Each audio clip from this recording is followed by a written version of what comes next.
We know, for example, that over 10.5 million children are out of school in Nigeria. We know, for example, that over 10.5 million children are out of school in Nigeria. Indeed, Nigeria and the entire sub-region is hemorrhaging by ignoring the vulnerabilities experienced by children, especially in the context of today's conversation, children under the Almajiri system. And today, we seek greater critical understanding. We want to understand the concept of Almajiri chief. We want to understand what drives this mob and what are its parallels. We see the COVID-19 as a policy window to begin to ask ourselves key questions and to think about sustainable strategies. I know a lot of us have come with passion to this meeting, and that is an excellent resource to have. Some of us have already sent in our questions. Some of us actually joined way before time, and that is all very excellent. We're very happy to have you here. But our goal is to listen with an open mind and to be very solution-oriented and driven. And that will be the very first ground rule that I'm going to put on the table today. To say that please come to this conversation with your solutions, with your critical thoughts, with your passion leading you. Remember that this conversation is not just on Zoom, it's also on Facebook. You can tweet and retweet and share across multiple platforms. We had over 800 people register for this conversation, and that is only those who registered. We're not even counting those who might be joining on Facebook or elsewhere. Please note that we are recording. It's your right to know that we are recording this conversation as a privacy data rights issue. There will be a brief evaluation at the end of the conversation where you get a chance to tell us a few thoughts about what you have listened to today. Please do avail yourself the opportunity of that evaluation. We have people from all over the world, so I can only say welcome, friends, because it's good morning in Nigeria, could be good evening somewhere else, or good afternoon somewhere else. Permit me to quickly and formally introduce our panel today. We have a very distinguished panel of great citizens and friends of Nigeria, thought leaders, activators of ideas, protectors of children, and duty bearers, whose reputation actually precedes them. And I'm sure some of them are the reason why you have joined this conversation today. We have a father, an author, a technocrat, politician, and governor of Kaduna State, northwest of Nigeria. A few months ago, the governor sent one of his sons to a public school in Kaduna State to demonstrate leadership and the power of possibility. Nasir El-Rufai has joined us this morning. The Director of Research and Training, Dawa Institute of Nigeria, Dean Sheikh Nuruddin, whom I know very well to be working with a coalition of organizations across faith to really understand the greater good and the greater community pathway. He's also the chair of the Board of Trustees of Almajiri Child Rights Initiative. His department is a very fundamental part of the Islamic Education Trust. I was reminding him this morning that some of us in secondary school actually lived and thrived on literature from IET. Young Muslim, anyone who did IRK in school would have known Young Muslim at the time when we went to school. And I'm 50 years and counting, so that gives you an idea of when I went to secondary school. Sheikh Nuruddin Lebo has joined us this morning. A friend of children who likes to see outcomes delivered for children, a global protector of children. We have the UNICEF country representative here today, Peter Hawkins. Thank you for the support to this conversation. Now, I have also on the panel a passionate campaigner and mobilizer. He wants to see promises. He wants to see services delivered for children. You know, not just the usual run-of-the-mill advocacy. He's a proud product of a public school, like myself. I went to Bida and he went to Federal Government College, Kefi. He is the founder of the Almajiri Child Rights Initiative and the assistant PRO of the Unity School All Students Association. Mohammed Sabokiana, MSK, Thank you for joining us this morning. Distinguished participants, we're going to be having some guest contributors, and as they come, we will be introducing them. I'm very happy that the former Deputy Governor for Plateau State and now the Honorable Minister for Women Affairs, Paul Itali, has agreed to join us as a contributor at some point, and some members of the diplomatic corps as well, and we're going to keep you posted. So, welcome, friends. You have heard the ground rules. You have heard and met the panelists, and now we have to kick off. But before we do remember that the questions today will be written, so you can type in your questions in the chat box. Some colleagues also front-loaded their questions ahead of today, and we will be taking as many of these questions as we can, and most probably clustering them thematically, so that we can focus on looking at solutions and ideas that are enduring and can take us forward on this issue. Thank you and welcome. Sheikh Lemo, I would like to ask you to open with a few words of remarks, 3 minutes, actually, the opening remarks. And in those remarks, to help us ground this conversation by sharing with us some kind of philosophical understanding. What is Almajiri? Is it a new norm? Is it an old norm? We know it's been around for centuries, for over 300 years. What is it that drives a parent to send their child to go learn under a scholar? Is it the same as sending a child to a boarding school to learn under an educational system? Is there a parallel? Is there a difference? What are those parallels? What are those differences? Give us a philosophical underpinning as you share your opening remarks. Yeah, Sheikh, you have the floor. Thank you very much, and it's an honor and privilege to have this opportunity. I'll go straight into contributing in that there's not what you call an answer to the problem, but I think, or even the understanding, but different pieces of the puzzle.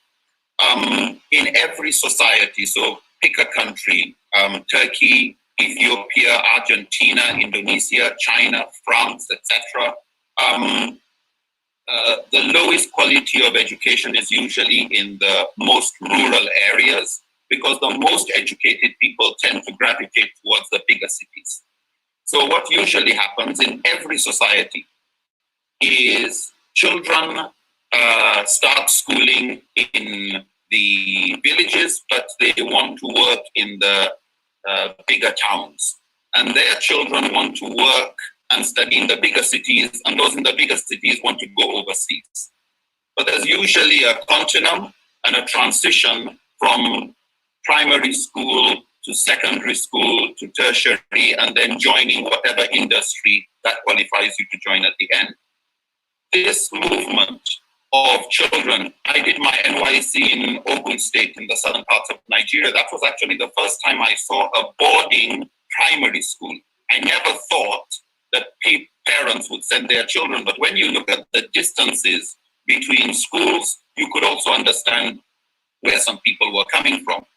So Almajiri is really just the Hausa version of Al-Muhajir. Al-Muhajir in Arabic means, from the word hijra, a migrant. So somebody who has migrated from usually a rural area to a more urban area, or from a smaller town to a larger town for studies. So this is there's nothing strange or new about that. What has happened, however, and I should say that education is in the mother tongue of the people.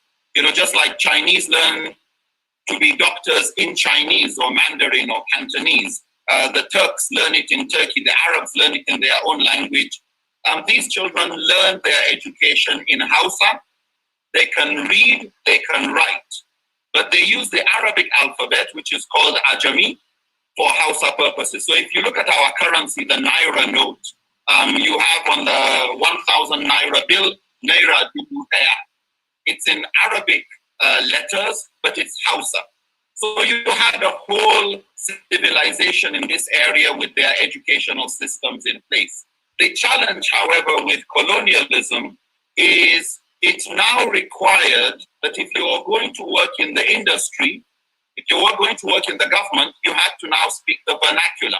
We have to remember that in the village, English is vernacular.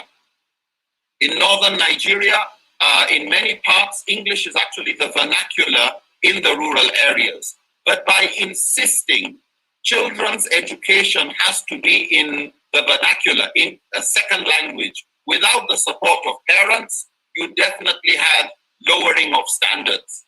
Yeah. For many... Yeah, Sheikh, sorry to interrupt. May I ask you to probably switch off your camera because your sound isn't coming through as strong as it could. Maybe that would strengthen your bandwidth so we can all hear you well. Thank you. No worries. Yes. Thank you. I think that's better now. Okay, good. So what you then had was this dislocation where children were going to study religion, and usually that was the first part of the curriculum.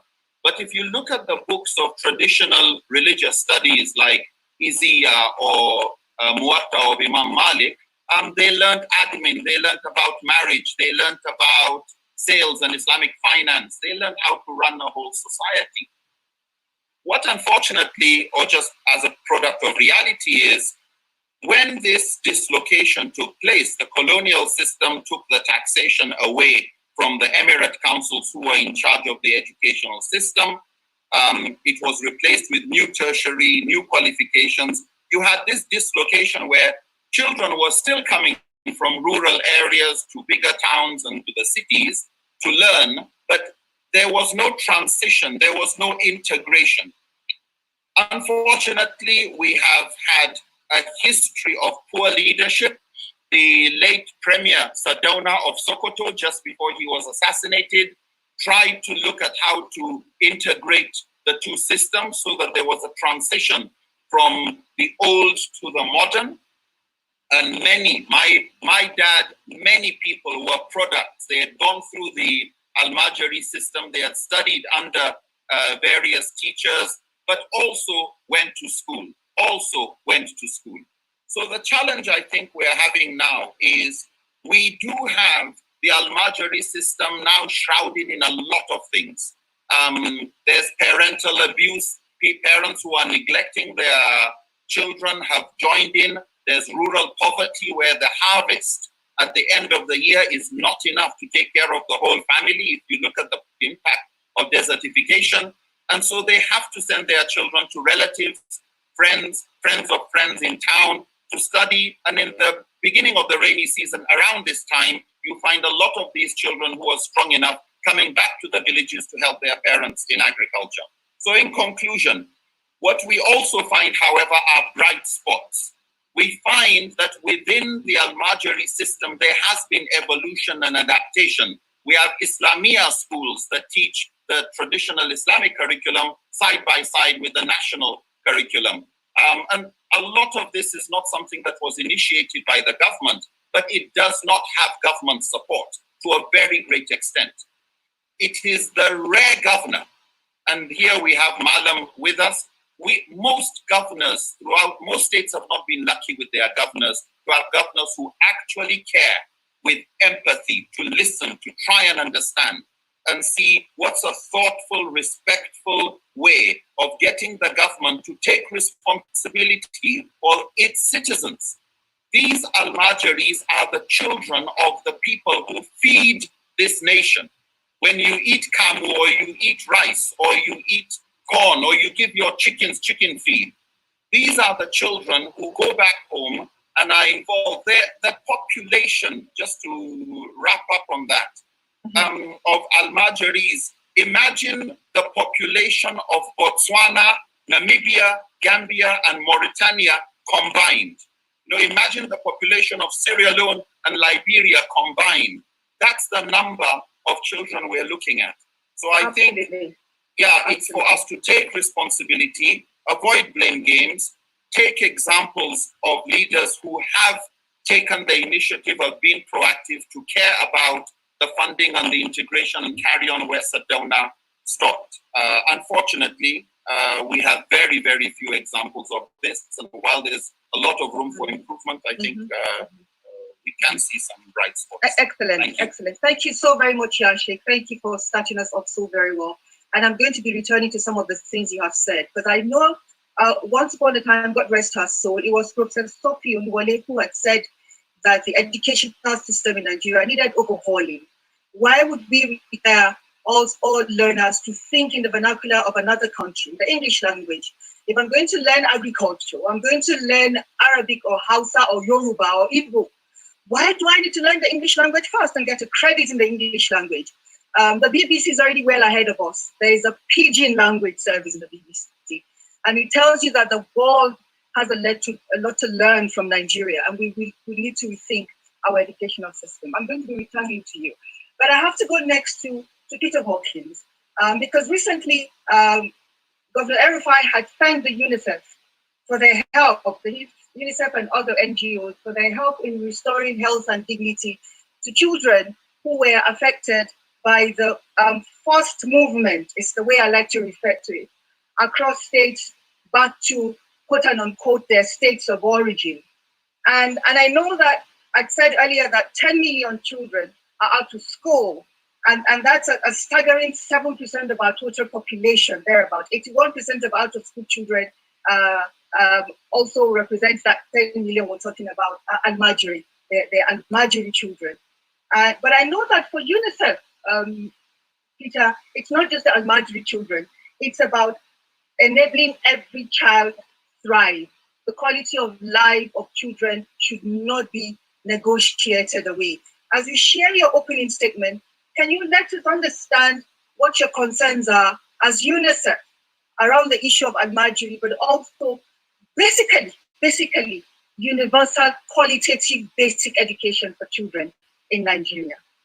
Over to you, Peter. Thank you very much, Amina, and welcome to everybody. And I want to take this opportunity to congratulate Akri and Sheikh Nuruddin and Muhammad for organizing this conference and for the participation of His Excellency, the Governor of Kaduna, and his leadership in the debate around Almajiri children, which is a debate that's been going on for, as you rightly said, for 300 years, and an issue that we've all been tackling with throughout our careers here in Nigeria. I think to start off with the complexity of the issue, and I think Sheikh outlined some of the issues very, very well. The Almajiri system started off about migration to learn. It's ended up now as a peril around poverty and access to education. In the rural areas, in many parts of the north, the access to education has been limited. And I'll come on to your direct question about the nature of that education. And therefore, people have migrated into town. They haven't been able to afford to look after the children. So now Almajiri system has been the default mechanism and has offered religious learning, which is very useful and an imperative at the same time.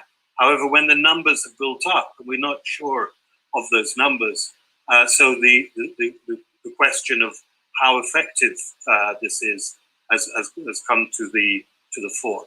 I think at the essence of this, coming back to your question, is the nature of education.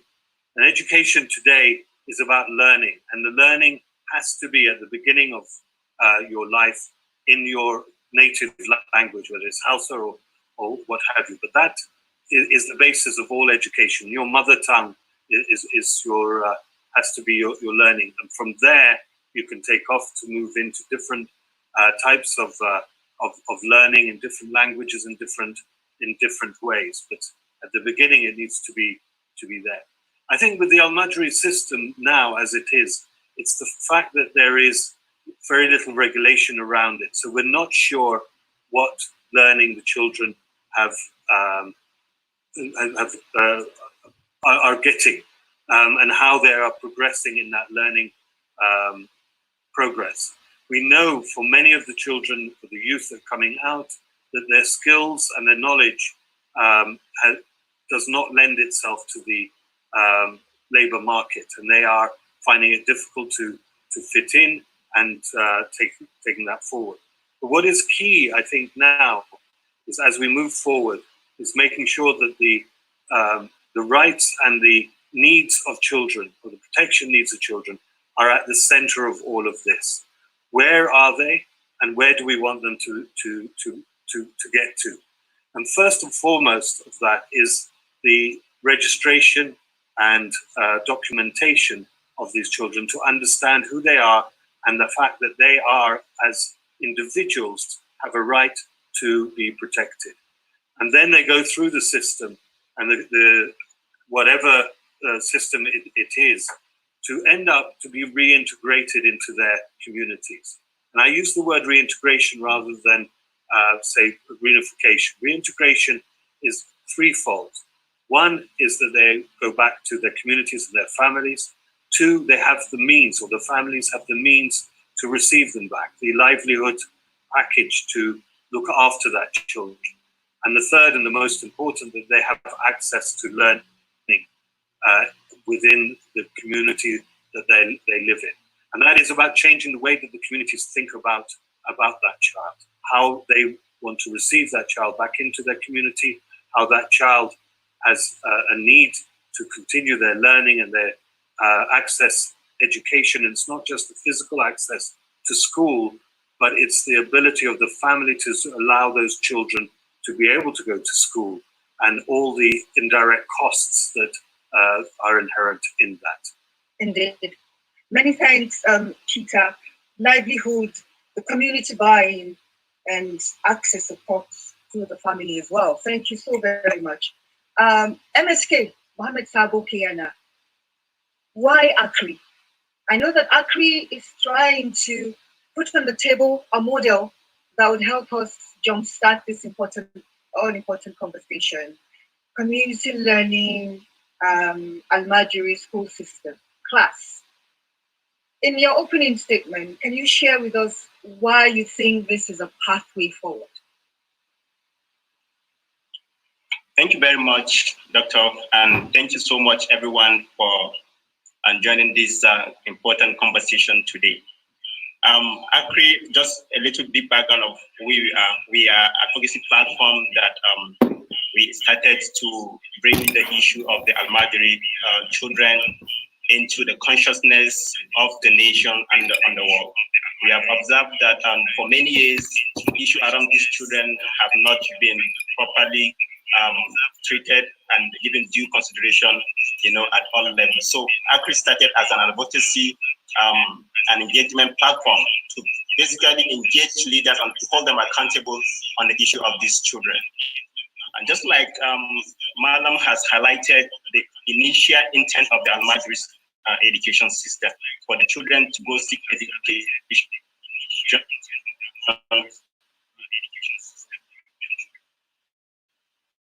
for the purpose of learning the Quran. As advocates for the Almajiri children, we are very much concerned about all of their rights to education, their right to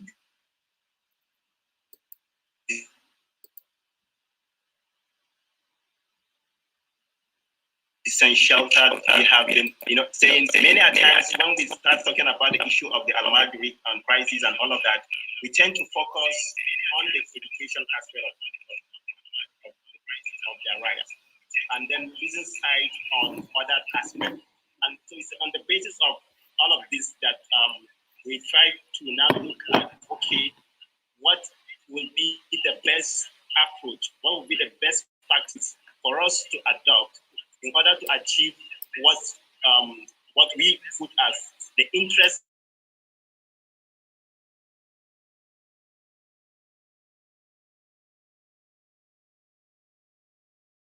the malams, the parent, and the protagonists of the Almajiri system of education will want them to also continue to learn the Quran education and all of that.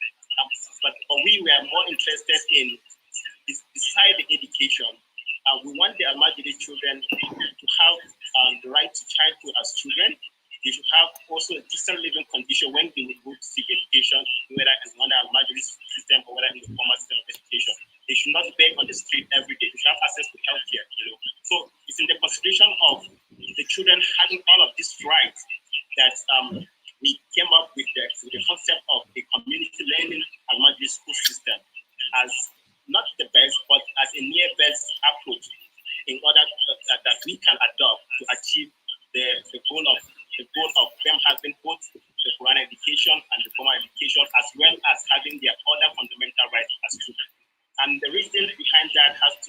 issue of sustainability in terms of funding, and then also the issue of shared responsibility between the parents, the community, and the government.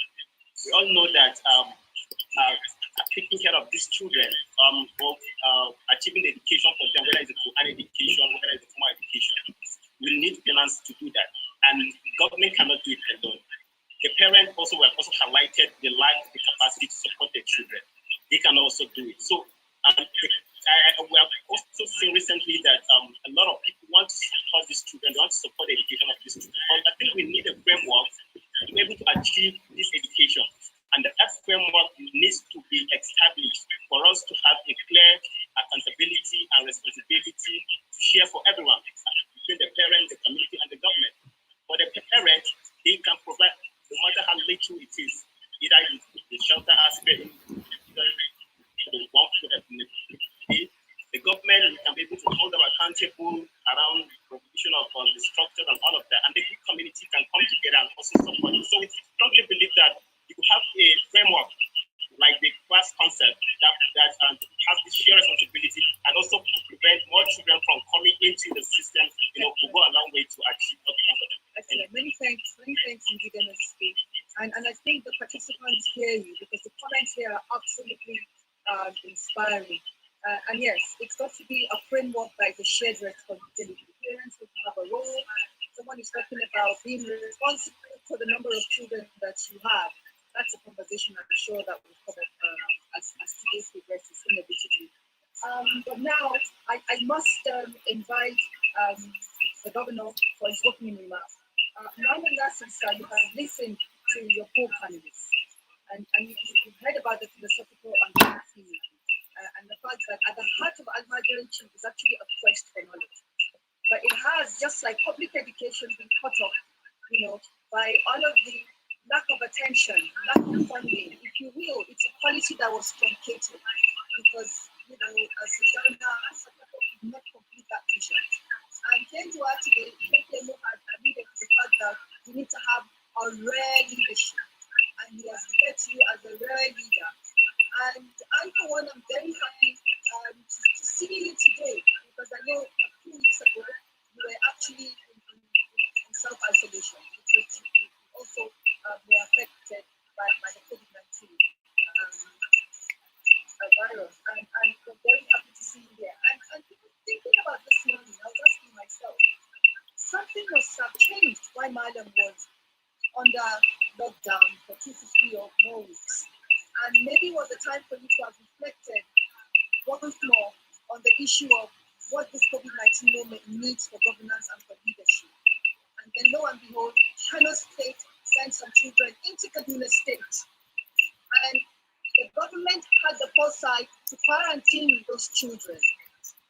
But for that action, the entire community might have had increased spread. Now, if we are looking for rare leadership in Northern Nigeria, what is your take about that rare leadership? Is the North ready, or is it only Kaduna State that is ready? Your time, sir. Thank you very much, Amina, for the kind introduction. I want to appreciate all my colleagues, my panelists, Diana, Sheikh, Lemu, and Peter Hawkins for laying down the framework. I adopt and I agree with everything that they have said.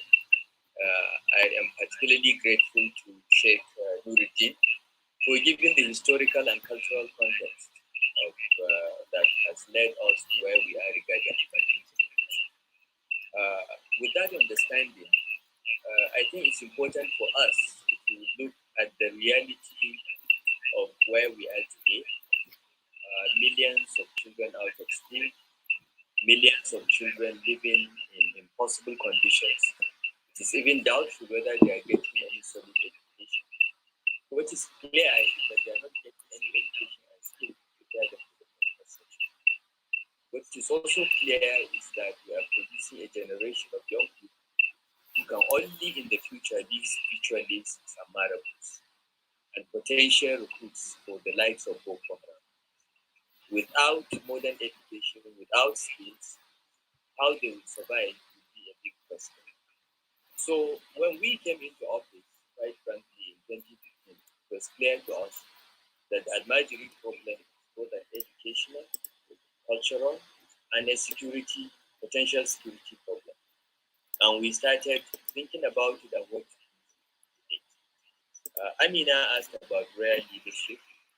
I think that the decision taken by the Northern States Governors Forum collectively, all 90 some weeks back, to abolish the Almajiri system of education and insist that we should run a hybrid system, which children go to school in the morning, go to formal modern schools in the morning, and get their Quranic or Islamic education in the afternoon, which is what we did. I went to school in the morning up to 2 o'clock, and around 3 o'clock, we go to Islamia school, and that's how I got most of my Quranic education. And after we were done with the Quran, we started learning big, Kawaii, very Kasar, and so on and so forth. That's how we got the most of our education before we even went to secondary school. And we think that that's the way to go. We think that these children must have both modern education, I don't want to call it Western education, and religious education. And we believe that, and in Kaduna State, we found that there are one Islamians that, as Sheikh Nuruddin explained, run this hybrid system in which they have private Islamic education side by side with of primary and secondary education. So this was our thoughts from day one. I know a lot has been said about the need bad education so that we all like that's the ideal situation. But I think I don't think I will be able to achieve that. Even if I get elected, this means from teaching our basic education vernacular requires a national conversation and an agreement as to which vernacular, which local language we use, because we have over 550 languages. Even if our constitution recognizes 3 or 4 as recognized language, which language do we use for our education, and how do we rewrite all our textbooks and everything in every subject, including the sciences, into vernacular? So it's a huge national conversation, which I think we should start. I think we can work on it. But realistically, when I was elected governor of this, I know that there is nothing I can do about it. So I took it as a given that education will continue to be in the English language. Modern education has to be in the English language. And my challenge is, how do I get the Almajiris integrated? We found 3 programs already on the table. There was what is called IQTE, Integrating Quranic Schools, by getting the Ministry of Education to provide teachers, to provide some kind of levels of numeracy and literacy, modern literacy and numeracy, to augment the Quranic schools. That has been tried. I think it has not worked, frankly. We found a World Bank program called BESTA, which provides funding to enable us to hire teachers that will impart numeracy and literacy skills to these Almajiri clusters. Again, I am not sure that has been successful. The program is still being implemented. The concerns of many of the governors, like the governor of Kaduna State, complained to me that, okay, if we do that, BESTA program will fund these teachers for the duration of the program. What happens after? The state governments have to now take them over, adding to their budget for the payment of teachers. So the state governments are also looking at this with a critical eye to see what are the long-term costs. There is a program being proposed by the Islamic Development Bank called Bilingual Education, which is very similar to HUTE and BESTA. bilingual education program essentially provides funding to particular states. That was one of those selected, to reduce the number of out-of-school children by giving them a mix of modern as well as Islamic education. So these are the programs. But for us, and I have I want to be very honest and blunt about this. As far as we are concerned in the Kaduna State government, we see the Almajiri problem now more of a cultural problem. It is only the Hausa Fulani man that will be on an income of 10,000 naira a month, marry 4 wives, have 15 children that he knows he's incapable of looking after. And the best way to outsource the responsibility for their upbringing and parental responsibility is to hand them over to Almajiri, to an Almajiri teacher. This is what our people are doing. If you look across Nigeria, and I can say this because I'm Hausa, you never find a Nupe man doing Almajiri.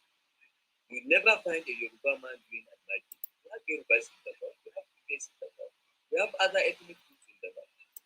Only the Hausas and the Fulanis outsource parental responsibility to some Malam to bring up their children, to educate them, to clothe them, and feed them without paying that person a penny. But what have we found since we started x-raying the Almajiri system closely? We found that part of the reason why the Almajiris beg, because for those of us that are in their 50s and 60s, the Almajiris of those days don't beg during the day. They will only beg in the evening for dinner, for food. They will go from house to house begging you to give them the remnants of the food that you're eating. They don't beg during the day. But what we have now established is that every Wednesday, every Almajiri in Kaduna State at least is required to give his Malam Wednesday allowance, 200 naira. So during the week, the Almajiri boy must beg, work, or steal, and deliver that 200 naira. If he doesn't, he gets abused. He gets seriously punished. That 200 naira on Wednesday must be delivered to the mother. So here are parents giving birth to a multiplicity of children, outsourcing responsibility to someone else without paying him, and that person getting paid anyway by forcing the children into forced labor, begging, or abuse. This is what we have found since we started x-raying this problem. What else have we found? We found in 1 or 2 cases that it is the father that takes the children and hands against the wishes of the mother, and hands them over to the Malam. In one case in Soba local government, when we returned the child to his mother, the mother was just broke down crying. She had not seen her child for 5 years. He was taken from her when he was 5 years old. He's now 10 years old. She has not seen him for 5 years. But the father told her that they went to the farm and the child got lost, that he's missing. So as far as she was concerned, her child was missing, presumably dead. The father never told her that he had given up his child to Almighty. So these are the issues, these are the realities of what we are finding in the Kaduna State government. So what did we do? We started thinking about this, as I said, since we came into office in 2020. So we decided that we'll take a series of sequential steps that will get us to this point where every Almajiri child must go to school. The first thing we did is to start expanding our schools, our primary schools and secondary schools, because we know that we have hundreds of thousands of children to go back to school. We also started expanding and equipping our vocational and training centers, because we have 24 of them, business apprenticeship training centers, and we had the support of DFID to expand some of them, because some of the Almajiri children, those that are already 15 and 16, cannot go to primary school, cannot go to secondary school. So we have to have a crash program of numeracy and literacy for them, and then put them to landscapes. So we spent the last 4 or 5 years expanding the number of classrooms we have. They're already congested. We needed to expand them so that we can take these children when the time comes. That's one. We also passed a law prohibiting street hawking and begging as a first step, because we realize that many of the Almajiri children and other children are used by their parents or by the malams to get in street hawking and begging. So we have that law. Then we announced free and compulsory education for all in Kaduna State for the first 12 years of education. Basic education is already free across Nigeria. Okay, in some states they charge some nominal fees. In Kaduna we abolished all fees, but went further to say even senior secondary education is free.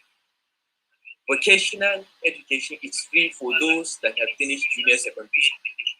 So we have that in place, and we have done a lot of investment in infrastructure to be able to take this additional influx. We also domesticated the Child Rights Act. We're one of the few northern states, maybe the only one, that has actually domesticated the Child Rights Act. We called it the Child Welfare and Protection Law, and we have fully domesticated it. And in that law, the specific rights of a child to education, to health care, and to parental care are specified, and there are sanctions for failure to provide that care. There are also sanctions for violence against children, and a child is defined as anyone below the age of 18. So we passed that law. And we also took a decision that primary and junior secondary schools will be day schools. So for you to attend these schools, you must be under the care of your parents. But for senior secondary school, the last 3 years of secondary school will all be boarding, so that we get children from various backgrounds, from various parts of the state, to interact and bond and form lifetime friendships, as many of us did when we went to boarding secondary schools. So these are the basic components of our education policy. Of course, along the line, we had to get rid of 22,000 teachers that were unqualified. We did the test and got rid of them, and we've hired 25,000 new qualified teachers. So the quality of our public education has improved significantly. And I took the decision to enroll my son into a public school to show that I have confidence in the quality of public schools. So this is the framework that we put in place, Amina. But the whole idea is every child in Kaduna State, Almajiri or not, must go to school. And what we started, which the Northern State Governors Forum adopted, is that we must take Almajiri children from the care of their teachers back to the care of their parents, so that they go to formal schools in the afternoon and continue their Quranic education or Islamic education in the evening. In Kaduna State, we established a regulatory agency called the Schools Quality Assurance Authority that will license schools, that will license not only public schools but private schools, including Quranic schools. We are not prohibiting Quranic education, no, but we are saying any child below the age of 18 cannot go to any other school other than the school that offers full primary and secondary curriculum side by side with Quranic education. So we'll license some Quranic schools, providing they provide 12 years of formal education or modern education side by side with Quranic education. No school will be allowed to stand alone just doing Almajiri. And we found a few surprising things also about the Almajiri system. We've now found that there are co-educational Almajiri schools, girls and boys being mixed. We didn't know this. This was not usual in the old Almajiri system. Only boys are in this system. But we have found girls. We found 2 schools in which boys and girls were being mixed. They sleep in the same hall with all the risks and the dangers to the girls. And we're prosecuting the malams for that. What we have done, and this is my final point, is last week, the Kaduna State Executive Council approved a bill that will send to the House of Assembly titled Itinerant Education or Almajiri Prohibition Law. We are prohibiting that system. We want every child to be with his parents and get formal education, modern education in the morning, and Quranic education in the afternoon. And for those Quranic schools, we require them to fully comply with the rules of the Quality Assurance Authority, which requires modern education to be part and parcel of the curriculum. So this is what we are trying to do. And I'm happy to say that when we started this, Kaduna State more or less unilaterally started it. We have so far taken 35,000 Almajiris that are not indigenous to Kaduna State back to their states so that they will be reunited with their parents so that they will go to school. We have done so with thousands of our own Almajiris back to their parents, and we have, with the support of UNICEF, we have properly documented them, and they will all go to school as soon as schools open. Each and every one of them must go to school, and any parent that does not allow his child to go to school will be prosecuted and could face a jail term. Any person that operates or enrolls any child in Almajiri school that is not licensed by the State Quality Assurance Authority will not only be fined for every child, but could go to jail and may lose the building. The building that the Almajiri school is operating will be forfeited to the government of the state, and title to that may be revoked and the building may be demolished. So we are taking very stringent measures to ensure that every child goes to school. This is what we are concerned with. Every child must go to school, and every child must also get his religious education. We have no problems with that. But we do not think the two are mutually exclusive. Thank you. Thank you, madam. And I did allow you more than 3 minutes because as you were talking, we're having a lot of Q&A, about 98 comments. And your interventions were addressing the comments. So I didn't want to break your flow. People wanted to know about the strategies, and you talked about the strategies. People wanted to understand how the community is going to be, integrated into this new idea that you have. Participants were concerned that abolishing this quote-unquote Almajiranchi system was not going to be the solution, but integrating it will be the solution. And you went along that line to talk about a hybrid where you have squarely focused on access to basic, qualitative, universal education as the answer. If poverty were a crime, some of us who went to school would not have gone to school, because I'm a product of a public school system, and my father couldn't have afforded a private school system, but because he was just a blue-collar worker. And so poverty should not be a crime, and education is the way to break out of poverty. I'm going to stay with you, Marlon Nasir, because there are certain thoughts in that direction. And one or two questions that I want to put on the table for you to help address, therefore. So some participants are asking that they're very proud of what you're trying to do in Kaduna, but they want to see a strategy that addresses it from a regional perspective. And one contribution had said, are you thinking about having a Northern Nigeria conference? Because it's not just the House of Fulani. Someone said to let you know that the Kanuri are equally guilty of this in northeastern Nigeria. They also send their children away. They would like you to speak to that. House of Fulani Kanuri cultures are the same. I'm sorry, I forgot the Kanuri. They are as bad as we are. They are. So please note that question, Mala. I'm going to add a second one to that. And that is the fact that it's very important to have the law, which the Kaduna State House of Assembly will be passing, hopefully very soon. But law is a necessary but insufficient condition. What will be the other, and you've talked about the educational strategy dimension. I want you to look at the livelihood and the dignity dimension. The reason why I say this is because you said something very fundamental earlier. You brought the gender dimension into this discourse. You talked about the fact that a mother would have done things differently. Yes. And in the north of Nigeria, the voices of women are almost always minoritized. Not because women are in the minority, but their voices are minoritized. And if we more power in the hands of women, maybe the strategy that Kaduna and northern Nigeria will create will be more sustainable. Even in the Almajiri system, patriarchy has crept in, Wale Nasir. There are girl Almajiri, but nobody talks about them. Yes. I never knew myself that they existed until Mohammed Sabo Kiana asked me to sponsor some Almajiri, and he said, I mean, it would interest you to know that they are girls. And I'm like, seriously? Those are the ones I want to go for. So it's silenced. Even in the midst of a lot of suffering, we're not talking about the gender dimension. So, original perspective to Almajiranchi, the law not being enough, how do we then look at other dimensions, and especially the gender dimension? You have the floor. Thank you, Amina.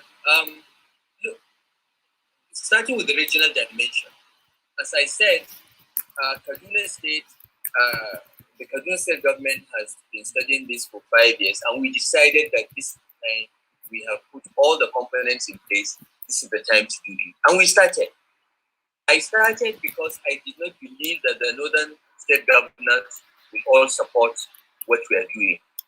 But we are used to being mavericks in Kaduna State government. We are used to doing things that, when we decided that we're going to test primary school teachers, we are told that Kaidepa may lost his election because he threatened to test teachers. Once I test teachers, I was going to lose my second term of office.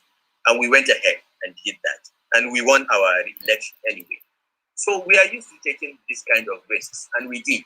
But we started returning these Almajiris to their states, and by the time we came to the Northern State Governors Forum, and we outlined our reasons and our strategy for doing what we're doing, I'm happy to say that all the Northern governors, without exception, all 19 of us, agreed that this is the way to go. We agreed that the question of modernizing a system that has never worked for any state, any country. We have tried to study the Almajiri system as practiced in Nigeria to see where it has worked in any part of the world. And the closest example we found was in Afghanistan, which led to the Taliban. So we decided that this is not going to work.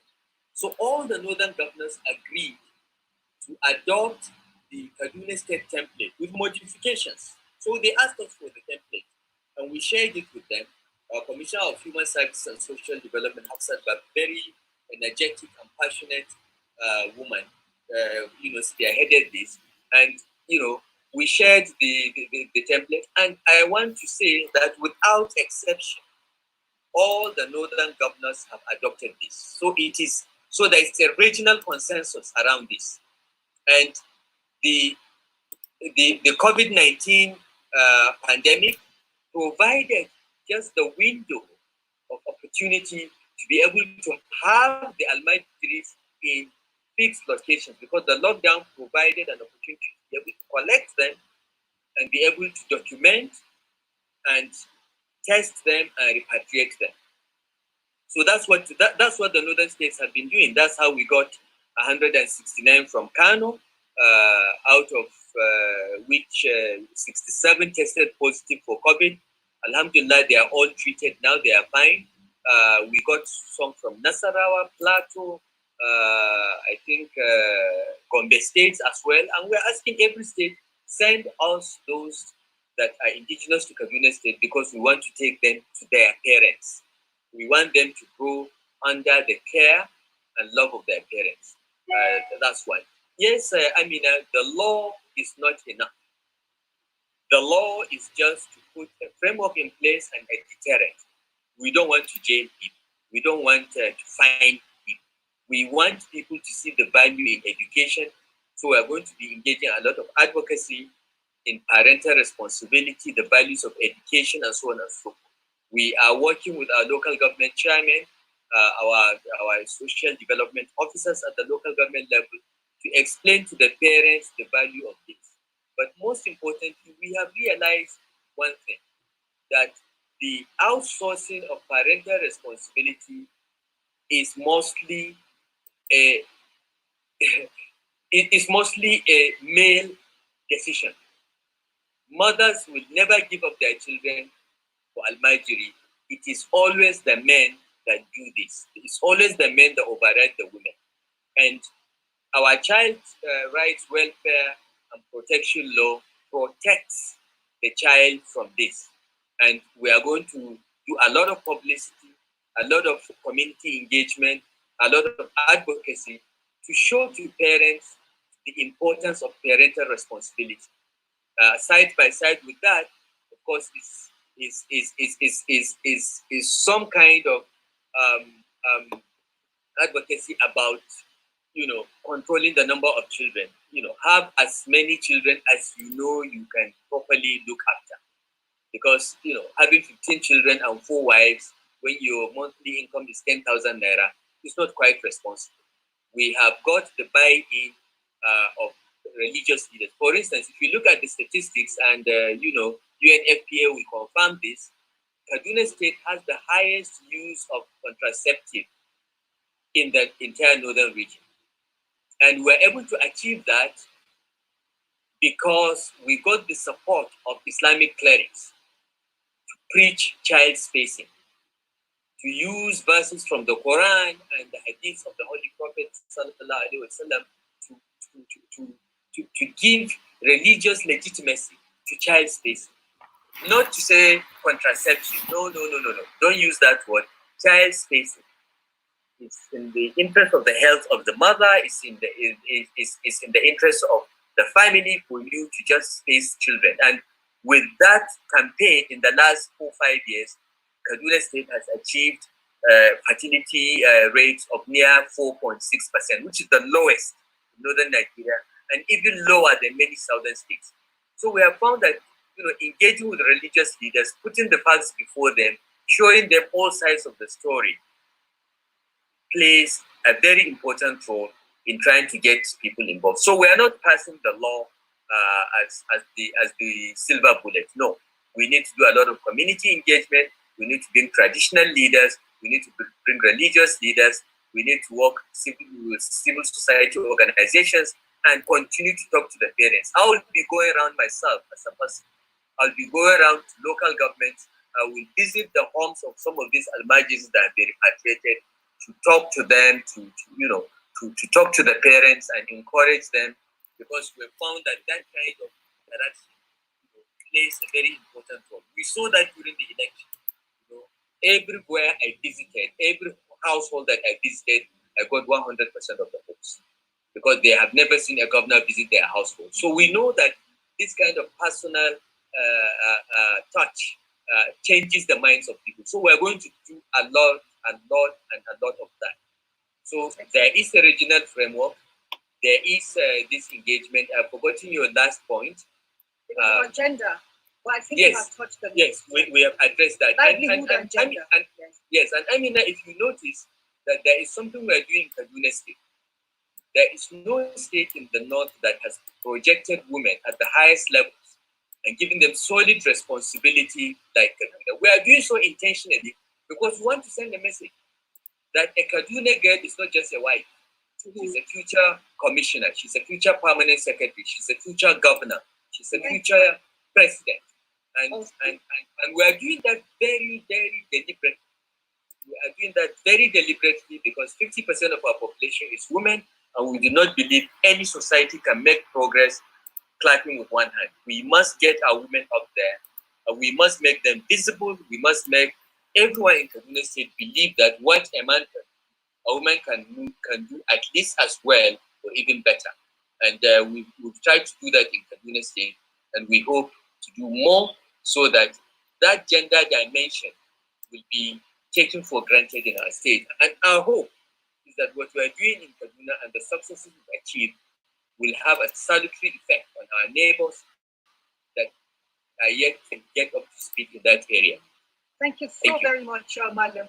And as you were talking, the Honorable Minister for Women Affairs came in and had to, I can see my sister Juma Idonide, who is holding space. Thank you very much. And I could hear her chuckle when you talked about the fact that Kaduna State takes women's rights very seriously.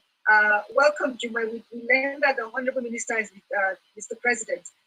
We're happy to have you here. Thank you, Malam, for the intervention. And you're right. When the language around family planning changed to Tazarak Haihua from Kaya de Iyali, people began to understand that it was about spacing so that the woman can at least have a breather, and not about telling you the number of children you should have. So language is always very powerful. And thank you for bringing that to the room. Yeah, Sheikh, I would like to return to you, sir, as a segue from Malam Nasir's last intervention about the fact that this has a religious connotation, but it's more of a cultural thing, but religious leaders have a role to play. And to sort of weave that into some of the questions that have been coming in. Because when you spoke earlier, my understanding is that you do not see Almajiranchi as a religious thing. It's not a problem of Muslims. It's a failure of universal basic primary education to start with. I would like you to speak a bit more to that. Second is a question that I have here in the chat box. And Tahir had said, it might be difficult to eradicate Almajiranchi completely because there's a market for their services. So society comes to the Malams for Allah, that's to supplicate to the Almighty. And it is the Almajiri that are given the assignment to write the Rubutu. The Rubutu is to use the ink, which is seen as a holy ink, to sort of write holy text and for people to drink and to have some fortification and faith that solution will be found. And so he's saying that they also collect a fee for this. And so the Malam prescribes Sauka for 10 to 20 al-Majiri. Sauka means you read the entire Quran, from Surah to Fatiha to Surah to Nas, the entire 114 chapters of the Quran. And so it's a source of income. Now, what's the role of the Malams? Because you are part of a committee that's looking at transforming this system. And so we would like to hear from you, Sheikh. Thank you very much, Nasir El-Rufai, and it's really inspiring to hear all that's going on. On the question of the role of religion, I think our society is one where very often when we see religious institutions and groups able to mobilize communities for particular purposes, we find politicians becoming interested in the religious leadership, instrumentalizing them for that purpose. After elections are over, religious leaders are just viewed as a nuisance, people you don't want to deal with. However, when we look at the rights of women in society and the rights of women in Islam, the issues surrounding poverty and the use of zakat, the Almajiri thing, etc. And I entirely agree with the Honorable Governor Malam El-Rufai. When we look at the population of Almajiris and we find 90-something% of them belonging to specific ethnic groups, even though you have Muslims in many other, you have Yoruba Muslims, you have Ebira Muslims, Nupe Muslims, Gwari Muslims, and the list goes on. The fact that there's a serious concentration of Almajiris in a particular ethnic group should make us see that the denominator among Almajiris is not religion. If not, this would have crossed elsewhere. But to look at the specific historical context, cultural context. Having said that, because in Islamic jurisprudence, there's a maxim which states al-ada muhakkama, that custom has the weight and respect of legislation. In other words, if a cultural practice is considered good, it is given the weight of religion. Having said that, religious scholars also know that they actually have another maxim, la yunkar tagirul hukum bi tagirul zaman, that there is no denying that with the change in context will be the change in religious verdicts. And so even if religious scholars at a particular time put their stamp of approval on this system of Almajiri system, the fact that the context has changed, now we see more abuses, now we see the benefit of that particular knowledge becoming restricted. And while that knowledge is useful, or some of it is more useful than others, there are other forms of knowledge that have become fardu kifaya, essential knowledge that every Muslim should learn in order to be able to better take care of their communities, their families, etc. The challenge, I think, is how do we invest in our religious scholars? How do we build their own capacities to handle each other? It is a religious scholar that is best to neutralize the extremism or abuses or wrong ideology of another religious scholar. So if you have an extremist, for example, say Boko Haram, it's a scholar. There's a reason why Boko Haram would want to kill somebody like Sheikh Jafar or Sheikh Albani. It's because, exactly. It's because they know that these people have authority within their circles, and students would leave one scholar and go to the scholar that has the best arguments, because that undermines the succession planning of a particular scholar if he hasn't got intelligent students. So I think when it comes to the role of religious scholars, what we need to do while we educate teachers to teach our children chemistry, physics, and all the other important things, we need to intellectually vaccinate our students, our scholars, with understanding of religion that is progressive and useful and not retrogressive or stuck in history. So I think on one side,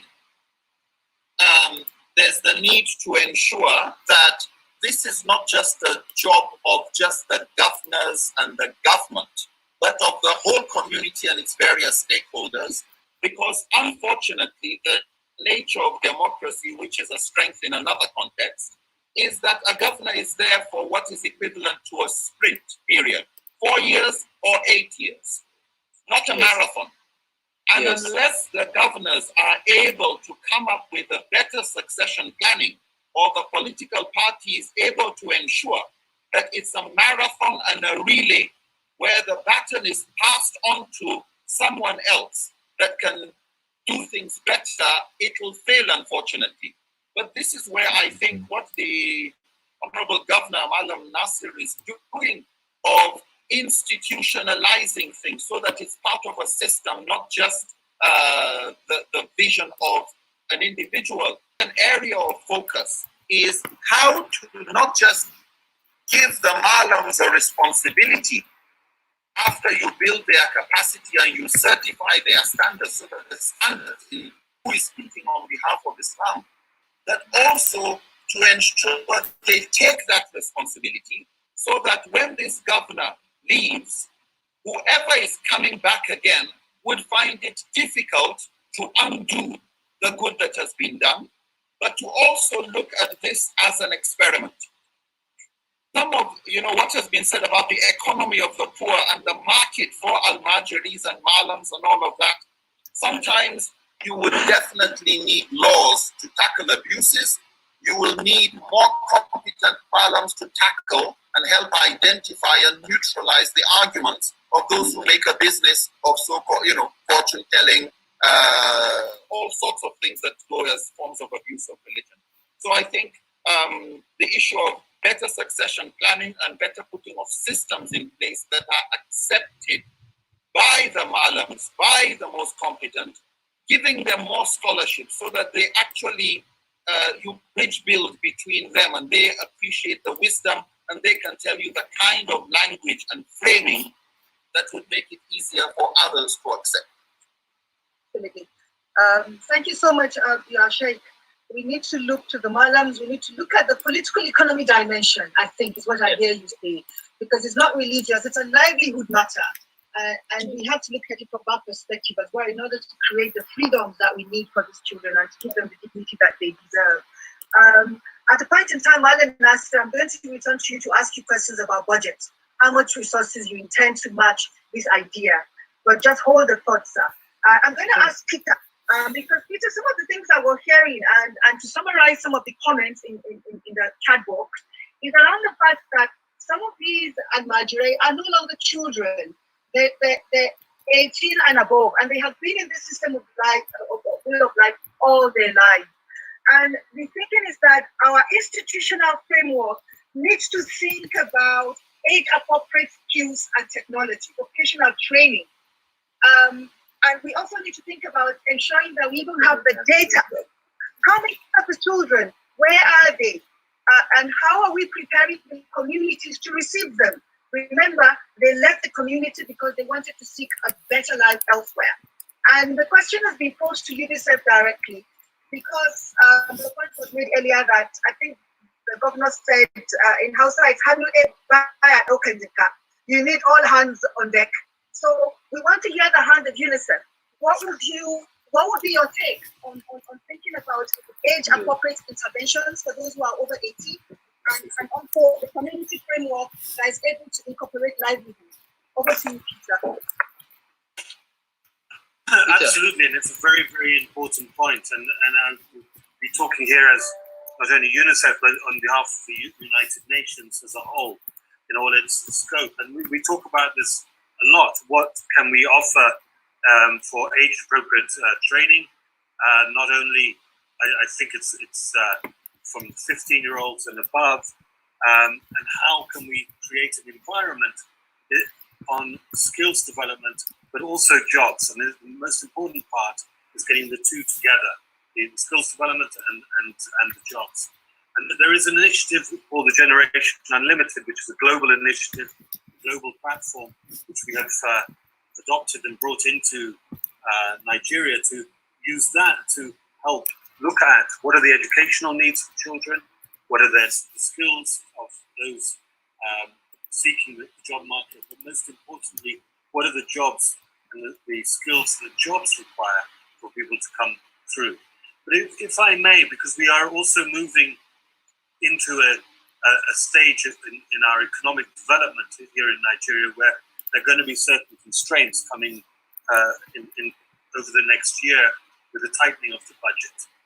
And it's critical that at state level, the budget is kept intact for education and for health, and even increased. The federal budget will change, the state budget will reduce. But investing in the future of this country at this stage is so critical, and investing in education at this point in time is more important than ever. Got to think of the fact that children have been out of school for a number of months. We need to encourage them to go back into school. Communities have seen the value of children remaining at home. There aren't any extra costs of sending children to school, and that has to be overcome, and children must be sent back to school.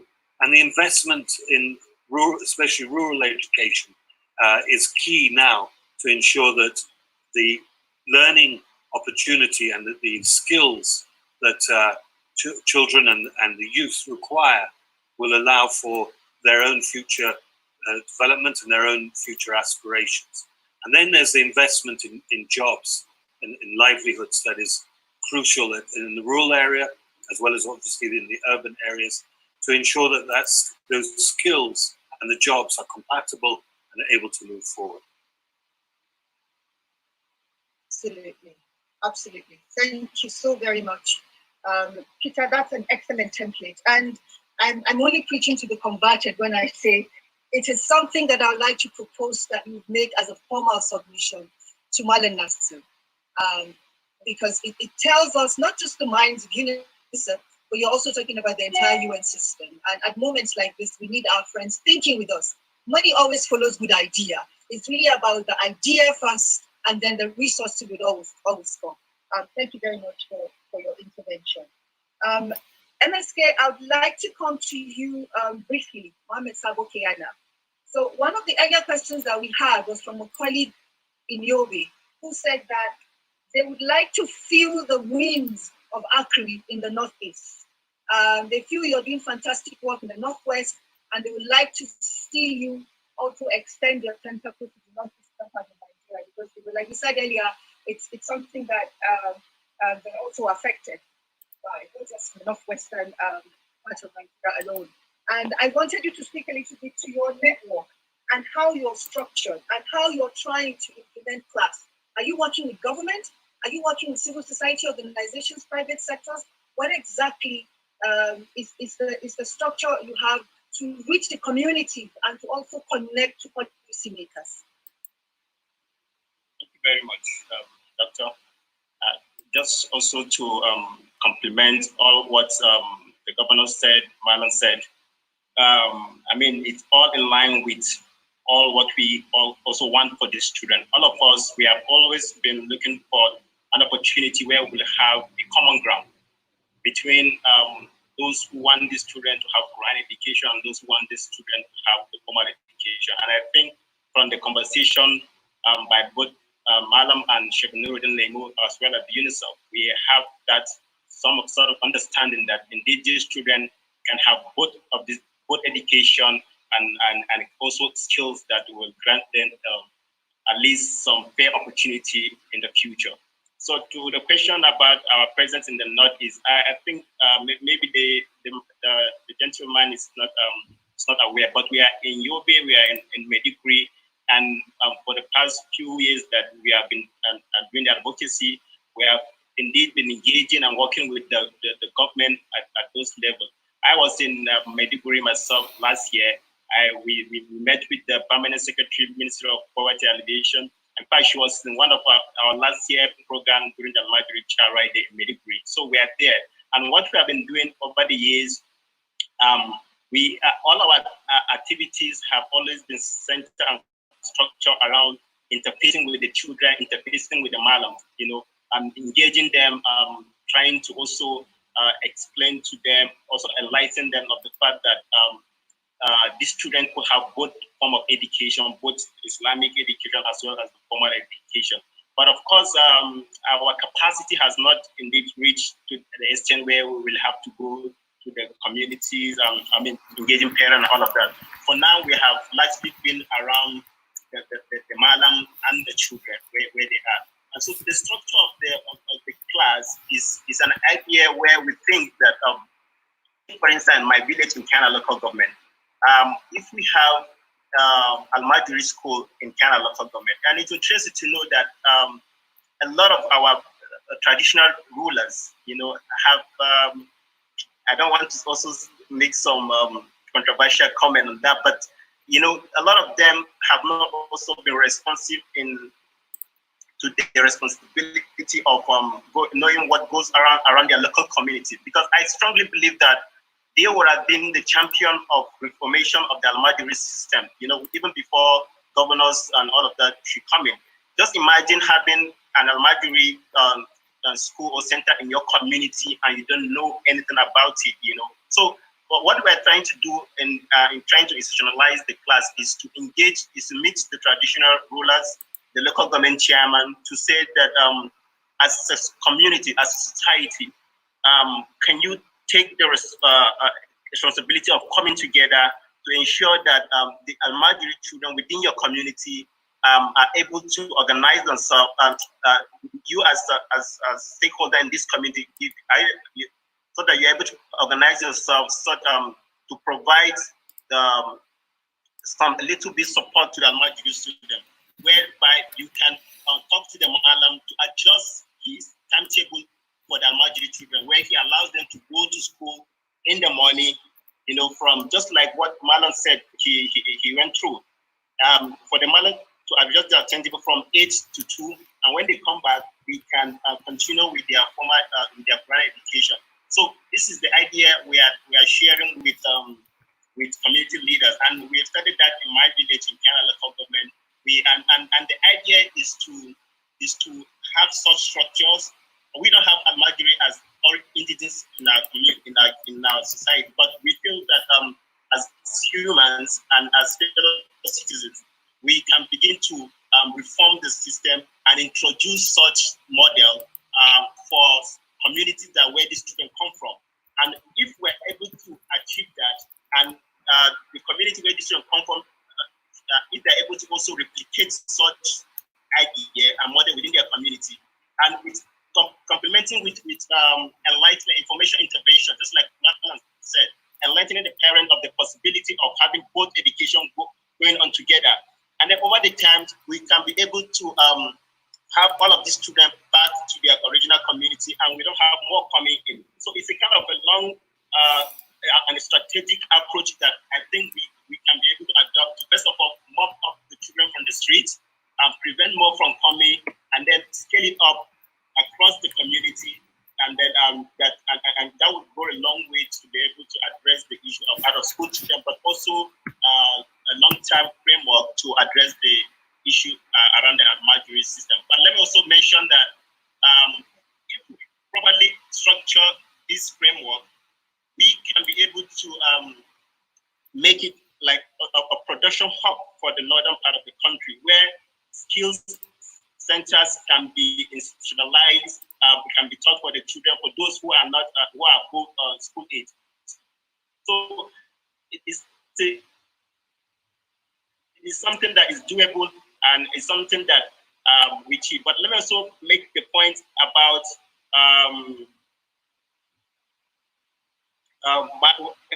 the by Malam, and I strongly want implementations are better. And we have also seen that we have not been successful, but that has not worked. I pray that what Malam is trying to achieve in Kaduna works, but I strongly believe that we can be able to achieve a reformation that would lead to an end of Almajiri's practice without shooting a bullet, and because this is a social norm.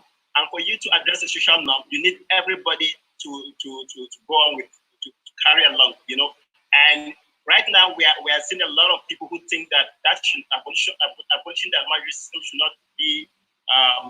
not be the case and all of that. We as advocates, we just want the best for the children, but we also want a strategy that is long lasting, that is sustainable, and such that if Malam leaves, we are not back to the same situation. Thank you very much. Thank you so very much, MSK. Thank you for your intervention. Martin Nasir, I want to add to the host of questions that you had in front of you to just know. So a point that came in was around saying, well, it's well and good to focus on Almajiri children. What about children in orphanages? What about children from broken homes? Because I know how very passionate you are about children in orphanages from your FCT days as one of the ministers. And I thought we should actually add that to the question that you're going to be helping us address shortly. But first, I want to return to Sheikh Lemo. Sheikh Lemo, one of the suggestions that are kind of emerging right now is that governments and friends of government, like the UN system, should consider a process of giving conditional cash transfers to the families and the tutors or the malams of these children, as a way of enabling a safety net. The social investment portfolio of the federal government actually already does that. And so I think that intervention was coming from the point of view of saying, these are also people who have a certain means of livelihood going to now lose. And in order to incentivize them to think in a new way and to transform the system, it would be good to think about a conditional cash transfer. That's one question coming to you. And for you to probably also help us talk about this Sangaya system. I've seen a few comments on it to say that what happened to the federal government's investment in ensuring that there's qualitative learning within an acceptable cultural milieu for these children. Is it something that you're familiar with? Are there lessons that we can take away from there as the Northern leadership duty bearers are thinking about transforming the system? Thank you. About suggestions to have incentives, whether for the malams, whether for parents, suggestions and things that have been done as far back as the time of His Excellency Sheikh Barrow in Kanu, where agreements were arrived at with rural parents of bags of fertilizer and things on the condition that their children would stay with them and carry on there.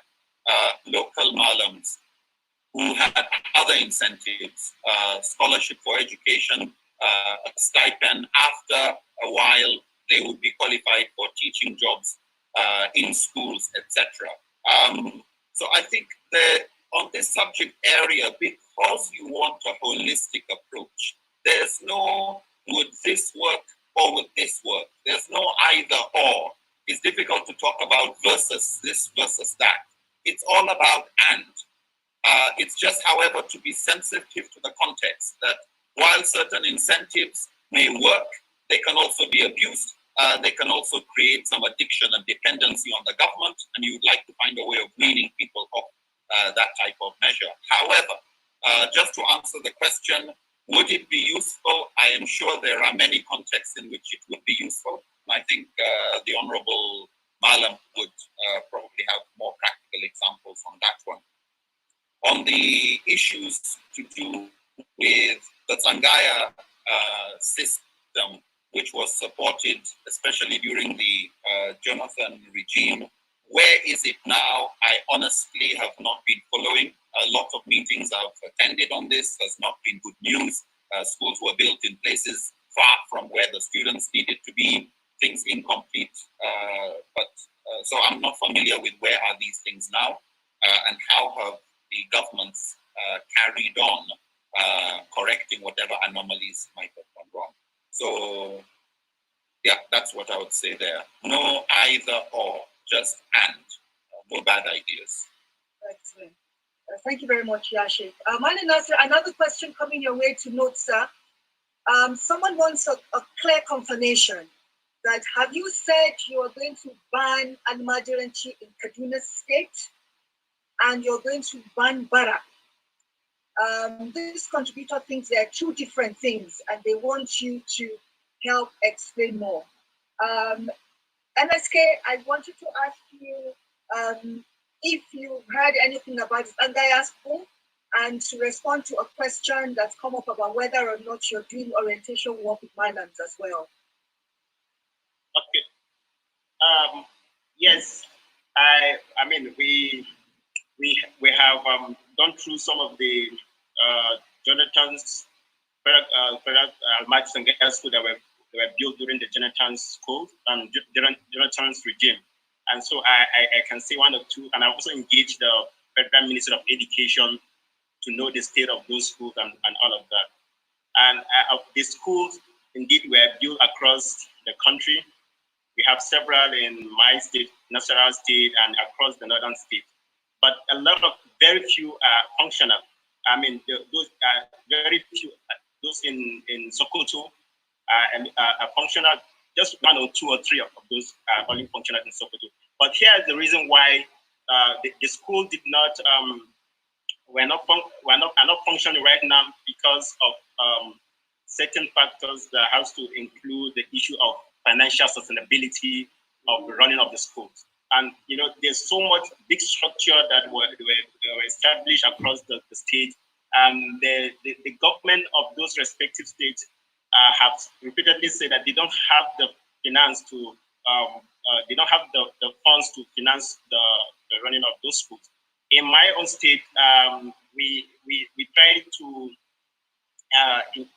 engage the House of Assembly to find a way of supporting the Almajiri education. And one of the reason why our effort with the State House of Assembly did not work was that some of the members of the House of Assembly objected to that effort, citing the fact that these Almajiri children are not from our state. And because they are not from our state, we cannot possibly use the funds from our state to finance it, So these are some of the factors that has not made the Sangaya school work. The Jonathan Sangaya school work. I mean, even the former governor of Adamawa State did mention the schools. Besides, the children are not from their state. So this is one of the reasons why we strongly believe that we strongly support, in a way, the relocation of the children back to their original state. I mean, with this, we can clearly hold the state leaders and governors accountable, So if we have these children within their state, then we can justify, if we see an Almajiri on the street, we can call Malam that, Malam, we have Almajiri in the street, but you have made commitment that you're going to take them off the street, But if they're in another state, those governors are not responsive because they are not from their state, and we have seen that, So we believe that if they are back within their original community, the issue of accountability, holding those leaders accountable would be very strong for us and even for the local community. And there will be greater level of cooperation even between the citizens, the community, in finding a way to support them. So on the issue of the schools were built, but they are not functional because of the issue of financial sustainability of the school. Right. Yes. Right. Thank you so much. I hear you talk about resource, but I think beyond resource is also the political will, and I think a philosophical underpinning of how and why Almajiri is what it is. I think that the rural insight is required, and that is what I hear this conversation bringing in today, so that people don't just step out to say, build a structure that solves it. There are social structures that we need to keep in view, and I can see comments here around what's the role of parents. We need to bring in parents. We need to talk about caregivers. They all have a role to play here. But I want to return to Peter because there's a specific question for you, Peter, in the context of UNICEF.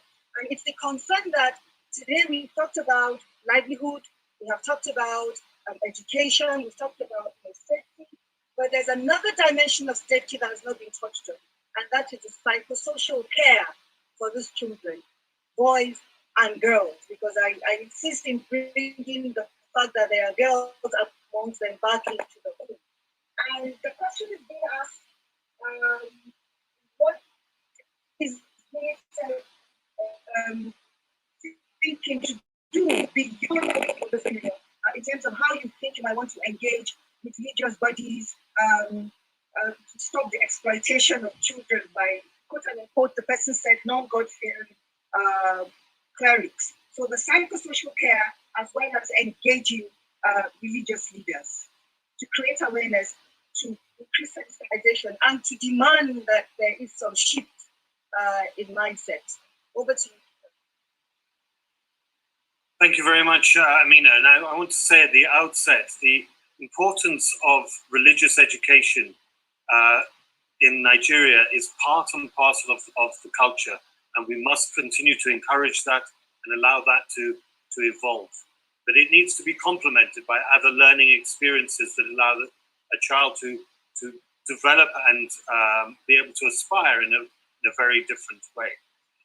Second, and this touches on your psychosocial thing, we must involve the children themselves in this debate. Their participation, past and present Almajiri children, need to be part and parcel of informing us of how to move forward, what their challenges were, what their experiences were, what were the strengths and the weaknesses of the system that they have been through, so that we can be informed for the future. We have a better understanding of where are the strengths and the weaknesses, what needs to be done, what doesn't need to be done. We have a lot of work that is looking at psychosocial care for children, mainly in the north and east, but it needs to expand across, helping teachers themselves to understand better the psychosocial nature of how children are responding to the environment around them and the different environment around them. But the key for children is the routine to be able to wake up, go to school in the morning, come back for whatever it is at midday, and then go for, if it is available, for religious teaching in the afternoon, is critical to help a child's psychosocial balance and going forward. Once that routine is taken away, as indeed it has at the moment with schools closing and children being stuck at home, their psychosocial strengths will diminish. And we must help them going forward. And we must help the teachers going forward to be able to accommodate the different types of trauma or stress that children have been through, whether it's at a specific area of education or learning or institution, or whether it's the mere fact that their routine has changed dramatically and the compass that they had has been taken away from them, and it needs to now be reestablished. Excellent. Thank you so very much. I'll return to that point in this submission. But I need to return to Marlon Nasir because Marlon has like 3-4 questions before him. And Marlon, there's a conspiracy theory to kick you off as well.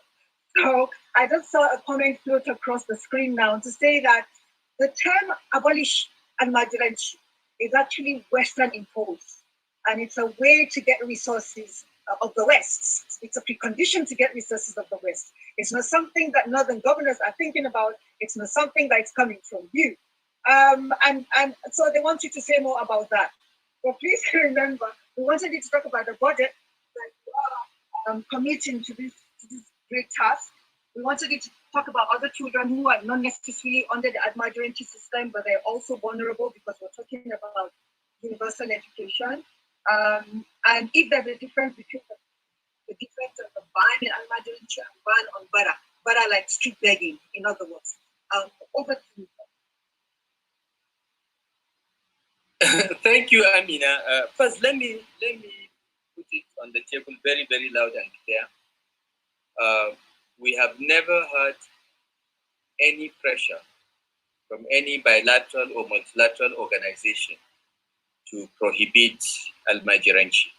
Okay, in fact, what we have had, as I explained earlier, is funding from the World Bank under the BESDA program, funding from Islamic Development Bank under the bilingual program, as well as support from DFID, UNICEF, UNDP, to try to tinker with the Almajiri system, to try to integrate it and have some kind of injection of numeracy and literacy and skills to the Almajiri system. The problem with that is that Almajiris are not classified into classes. So, you know, when you go to an Almajiri school, there is no class 1, class 2, class 3. They are all together.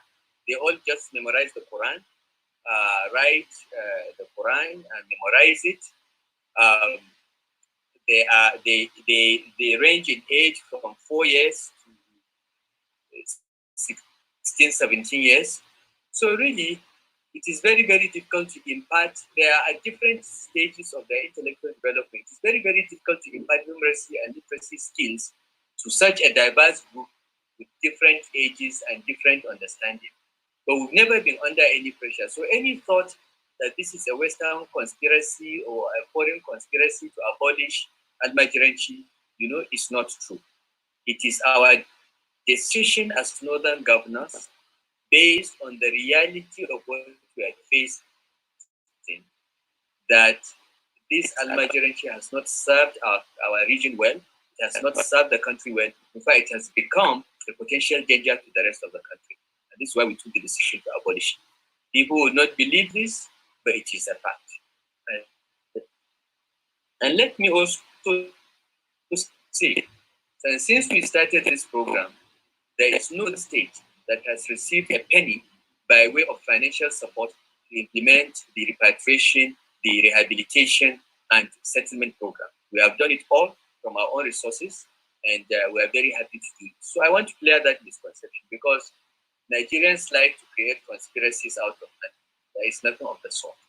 I know that we worked with UNICEF, but UNICEF has experience in documentation, in tracing, and so on. We worked with UNICEF to help us ensure that these children are properly documented and they are properly traced to their parents, so that we can monitor and ensure that they go to school when schools reopen. That is the role that UNICEF is playing.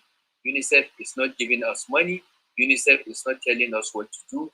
They just came in to help us implement what we have decided. So I want to make that very clear.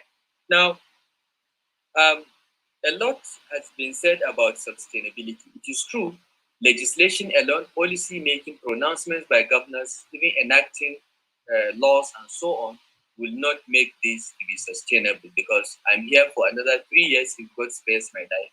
I don't know who will succeed me. I don't know what attitude he will have. However, what I know for sure is that during the 3 years that I will be governor of Kaduna State, by the grace of God, we are going to ensure that we completely entrench a new system of education that gives everyone the opportunity to have modern education in addition to Quranic or Islamic education. We will have that system by the grace of God in Kaduna State. We need community buy-in, and this is why, as I explained earlier, we do a lot of advocacy. We'll go around, we'll work with NGOs, we'll work with people like Sheikh Lebu, we'll work with local scholars here in Kaduna that we have been consulting. We didn't wake up and do this alone. We're in touch with senior scholars in Kaduna who also agree that this is the way to go. Okay? Because this Almajiri phenomenon is limited to just a few malams. A large majority of senior clerics don't have Almajiris at all. A large majority, the most senior clerics, the most knowledgeable clerics don't have Almajiris. But it's the lowest level malams that have these Almajiris. So we are working together to find solution. Now, let me also be very blunt. At the bottom of this issue is an economic issue. Okay? As I explained, these malams make a living off these Almajiris. Okay? Whether they use them to read the Quran for someone that wants some special prayers, or they collect the 200 naira Wednesday allowance, it is an economic issue. And unless we find a way to open economic opportunities for these madams, they will find other ways. We are trying to look at some of them because we have a shortage of Arabic and Islamic religious knowledge teachers anyway. We are looking at some of them that we can integrate and offer jobs as teachers in our primary school system, in our secondary school system, those that are qualified. So not all of them are going to lose out completely. A few, of course, are unemployable because some of them just declared themselves madam. They don't even have enough knowledge to teach anyone. We have to subject them to the test, but we intend to employ and integrate as many of them into the formal educational system and offer them permanent and pensionable employment so that economic pressure is off, because it is at the bottom an economic opportunity. Secondly, we are not prohibiting the establishment of Quranic schools for those above the age of 18. So for instance, if a Malam wants to establish a Quranic school that will offer Quranic or other Islamic education to those above the age of 18, those that have finished primary and secondary school, we will, subject to certain conditions, we will license such a school. And he can use the students of those schools to do the reading of the Quran, to do the prayers for those that want it, and so on and so forth. So they can still continue to make money off those that are 18 years and above. But what we are very determined is that every child in Kaduna State, from the age of 6 to the age of 18, must go to school, must go to formal, modern schools, side by side with any other kind of schooling. And what we used to do when we were children was that we go to these schools 3 to 6, and on Saturdays and Sundays when we don't go to primary school, we spent longer hours memorizing the Quran and being taught the remnants of Arabic and fiqh. And we think it's a sustainable system. We should go back to that system, and that's what we try to encourage in Kaduna State. So we are not going to have a situation in which the religious scholars all totally lose out, both socially and economically. There is a lot of reference to out-of-school children. I think it's a misnomer because these children are not really out of school. They are attending school. Islamic schools, Quranic schools, Almajiri schools are schools. The question is, what is the utility of these schools? Are they getting life skills? Are they getting education that prepares them for the 21st century? So that's what it is. I don't like referring to them as out-of-school children, because it means that it is only when you are in Western type schools that you are in school. So the numbers that are being touted, I think, amount to a misnomer. They are in school, it's just that they are not the sort of school that will prepare them for the 21st century. Questions were asked about the Sangaya school, Almajiri school that Jonathan administration built. Well, let me say that when I came in as governor, I tried to do an audit of what the situation on that and what progress has been. I found that only 2 schools were built in the entire Kaduna State. Kaduna has a population of some 10 million people. I don't know how many Almajiris we have. The last count we had was something like 600,000. Now, I don't know what 2 schools can do. We found that one was operating, one was empty. We were responsible for the feeding of the children in the school, and essentially what they do in that school is get a mix of both modern education and Quranic education in a boarding school. Okay? And they are separated into classes 1, 2, 3, and so on. So it's a bit more organized than the Almajiri school in the home of one Mala. But we felt that all schools should be like that anyway. You should have modern education as well as Quranic education, and we move towards that. One of the schools that are not being used, we handed over to the military in because of the insecurity there, and it was observed correctly that one of the schools is so out of town that it will be a problem for many. And then there is the challenge of most of the Almajiris not being indigenous to a particular state, so it's difficult to politically justify the State House of Assembly appropriating money to look after children from another school. But I think we are past that, because as Northern governors, we decided that everyone should take his own burden, everyone should take his own responsibility, but ensure that every child goes to school. So I hope that will be solved. And we also have problems with maintaining the name Almajiri School, because we think going forward it may even carry a stigma. I proudly say I went to Arewa College. Now I don't know whether 20 years from now somebody will want to proudly say I went to an Almajiri school. I think it may carry a stigma. So we want all schools to be the same. We want all schools to offer the same curriculum without prejudice to some infusion of Quranic and Islamic education. Regarding Almajiranci and Bara essentially means like, I want to explain our policies towards Almajiranci, begging, and Makarantun Allo, because there is a lot of confusion about this, and some are being used interchangeably, and they are all separate. Almajiranci is a system in which parents outsource the upbringing of their children, the education of their children, the welfare of their children to a malam without paying him anything.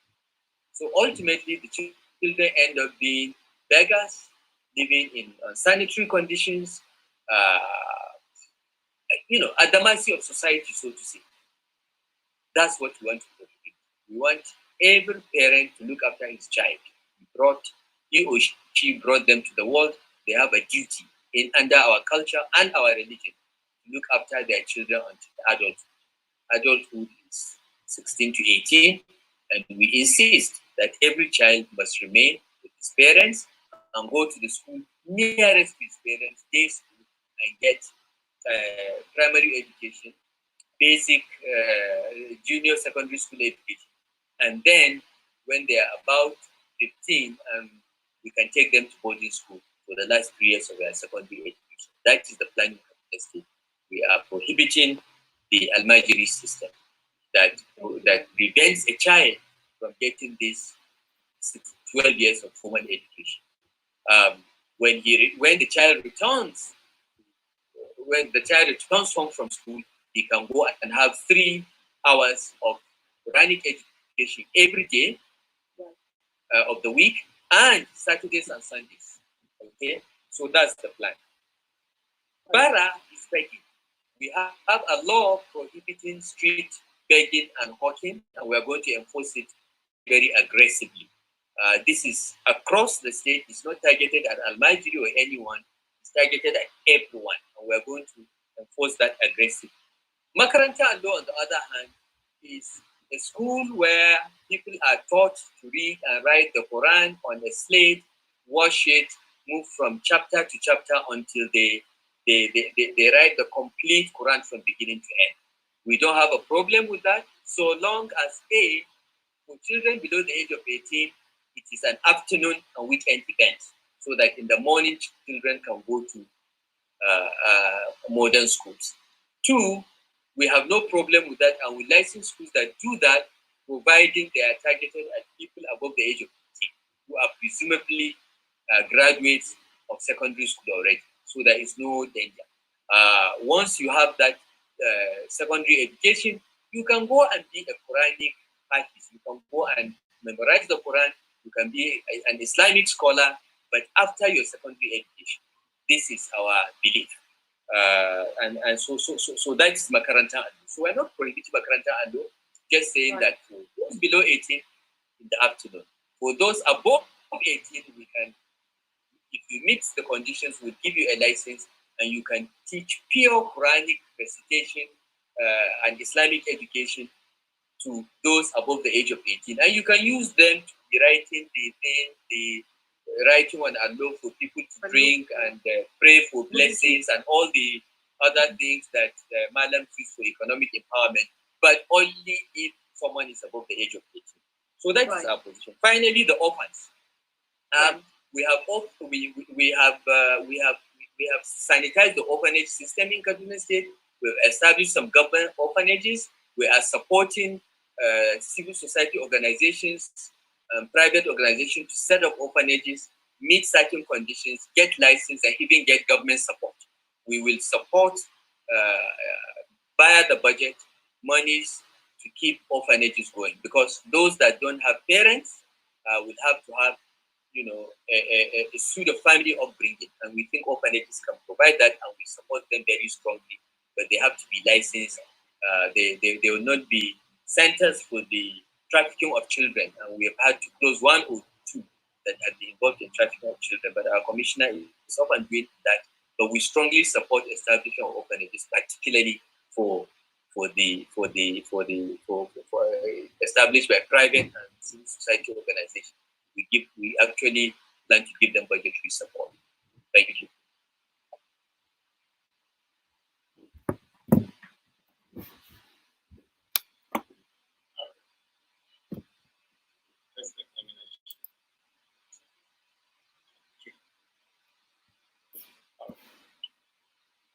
Hello.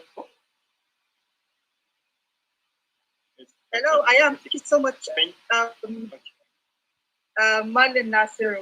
I think it's always like at 11 minutes late, and time is always of the essence. We always pay the price of wasting time. Our panelists were here in good time, but we had to wait for more people. Now we have about 605 people online. But maybe, dear panel, to invite one of our guest contributors today, someone who's very passionate about this issue, and she wanted to be here in person. We had introduced her in the morning, the Honorable Minister for Women Affairs, and standing in for her now because the minister is with the president, today being Children's Day in Nigeria.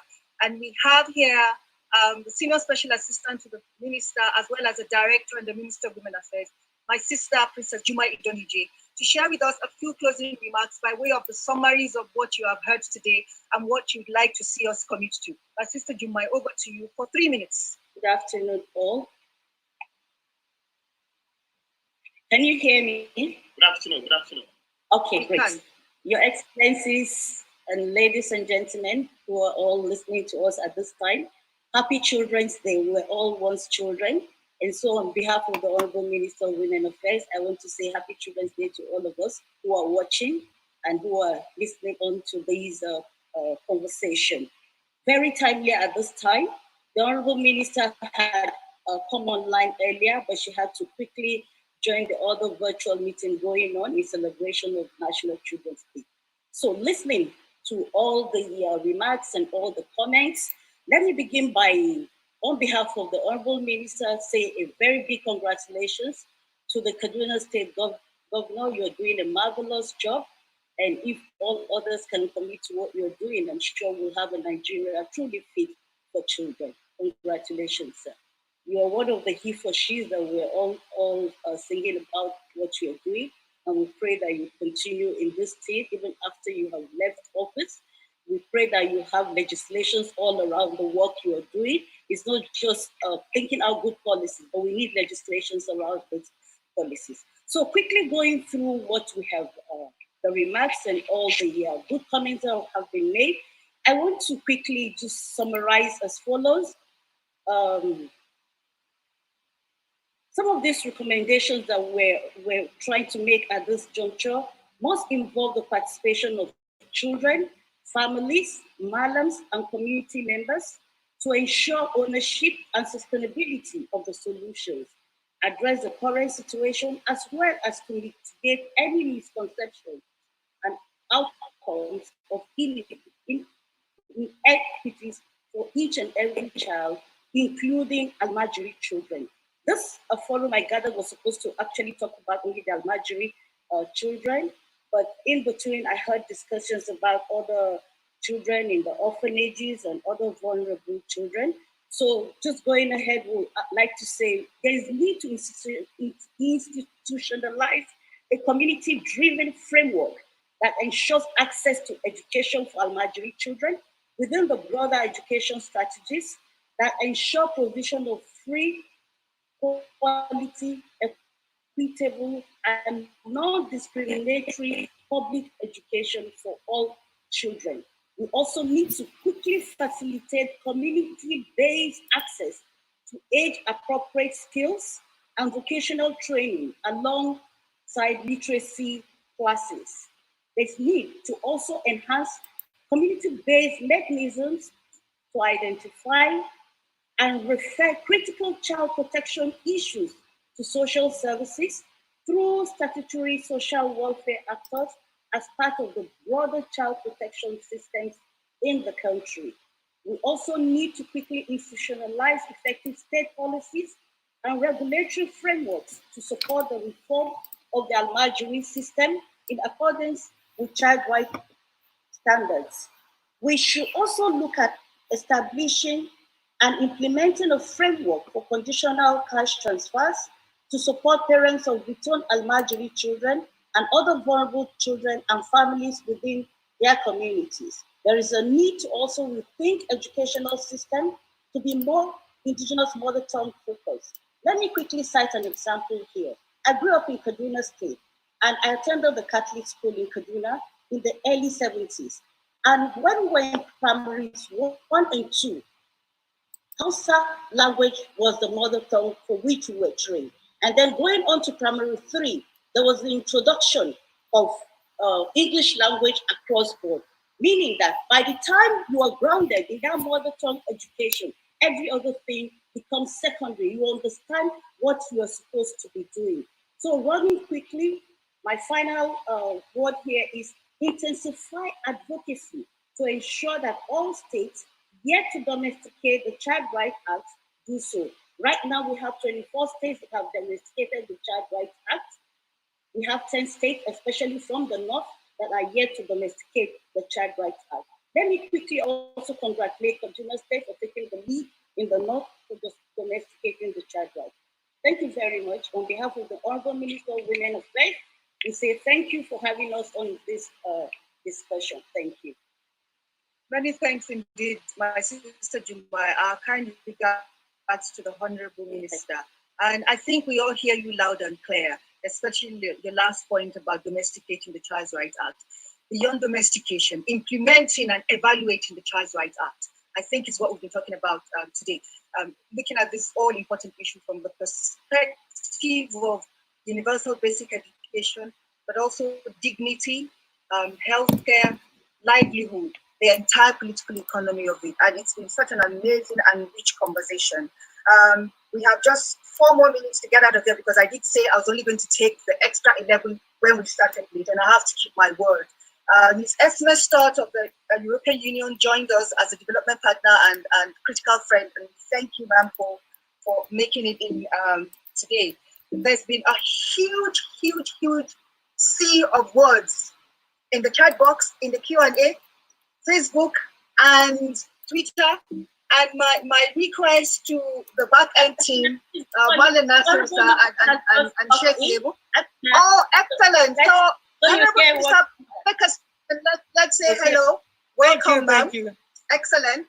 Excellent. This is what Marlon Nasir meant when he said that you give women the space and there is progress. Yes. My sister Juma has been an excellent ambassador. She's represented you very well, Honorable Minister. All that is left for us to thank you and to say that some of the commitments she has made, like ensuring that the Child Rights Act is domesticated, is something that we take forward, Honorable Minister. Thank you, ma'am. And so what we're suggesting is that the UNICEF team and the back end should help collate the questions and the comments today. Very rich participation, including literature that's been shared. I shared my email address so some people could share the links or share the literature. Your reputation precedes each one of you as avid readers and thinkers. So I'm sure when you get this thought, you know exactly what to do with them. Sheikh Nuruddin, somebody said, can you say hello to Sheikh Ahmed Lemu, my madam? That's a special message to you to send to Grandpa. Exactly. My regards. Absolutely. I would like. I'm excited to see you. Your Excellent Governor of KB, Peter Hawkins. I'm glad to see you. Happy Children's Day to all of you.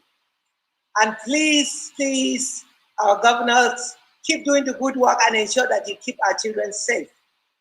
Thank you, Honorable Minister. We want today to be a Happy Children's Day every day for every child. Yes, and that's why we're here. Online celebrating with the Nigerian children. Thank you so much. I was with the representative of the president and I couldn't leave. That was why. It's all right, ma'am. You're right. It was national service elsewhere. We need your apologies. I have just 1 minute to go. And I want to use that 1 minute to thank most profusely the team behind the scenes. A lot of the time, we don't remember that there are people who are burning the midnight oil. I was so very happy when Malin Nasir mentioned my sister, Haji Hafsat Babu Mohammed, for the great work that she's doing as commissioner in Kaduna State. And for this particular conversation, we have had a fantastic team. Delia, Tosin, Abubakar, Ikiru, Willie, Abi, and my dear sister Milen Kidani. Milen, I wanted you to show your face at the close. Remember, we had a deal. All UNICEF team that have been doing fantastic work. And as I thank my panelists, Peter, you must be proud. Fantastic team. We have had a few good hours of rehearsals across 5 days. We had no Salah holiday, and you can see that it has paid off. So excellent ambassadors you have. And to close by thanking my daughter, who, when I said, His Excellency is on the line, she said, who? Malan Nasir? I said, yes, Uncle Nasir. Oh, she said, Uncle Nasir. I said, yes, Malan Nasir. And to remind us that it's not about His Excellency, it's about that person who's showing leadership. Farida, thank you for being my timekeeper today. Thank you so very much, everyone. Remember, we cannot pass the buck. The responsibility is our collective one. Let all of us push away and chip at the barriers and commit, take the eye of responsibility and commit to make every day Children's Day for every Nigerian child. Thank you very much for this afternoon's conversation and enjoy the rest of your day. Bye-bye. Thank you. Well done, Amina. Thank you so much. Thank you, Madam, for joining. Thank you. Excellent. Thank you for inviting us. Thank you. Thank you, Honorable Minister. Thank you, Peter, for joining us. Mohammed, well done. Keep up the good work. Thank you, Excellency. Thank you, Excellency. I get the shake, but thank you very much. Yeah, good to see you. Thank you very much. Good to see you. This of face, my brother. Yes, Milan. Thank you so much. Thank you, Milen. Thank you, Honorable Minister. Milan, Bye-bye. thank you. Bye. We're going to sign out now and leave. Bye-bye and stop the record. Bye. Thank you so much. Well done, Mohammed. Well done, Mehdi. The debrief starts now. All right. Honorable Minister, well done. Thank you so much. Thank you. Yes, I'm so sorry. There's too many things